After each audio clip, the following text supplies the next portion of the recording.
Welcome to Man Does Tech, where I solve the problems you didn't even know you had. Open the App Store and install Widgy on your iPhone or iPad today.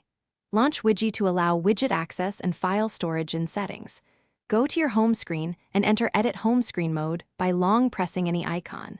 Tap the plus icon at the top left to add a widget. Scroll to find Widgy in the widget gallery and pick a size like 2x2 or 4x2. Tap Add Widget to place it on your home screen for customization. Open Widgy and tap New to start a widget with a chosen template.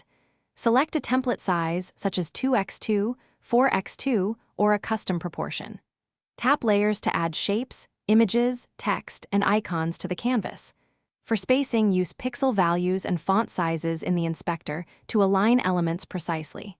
Set colors, opacity, and blend modes for each layer to match your design. Save the widget and give it a clear name. Link dynamic data sources such as calendar, weather, or custom URLs to widget elements.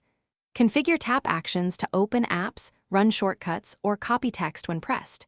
Use preview mode to test animations, data updates, and layout responsiveness on the canvas.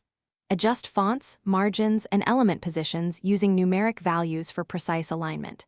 Save and export the widget if you want a backup or to share with others.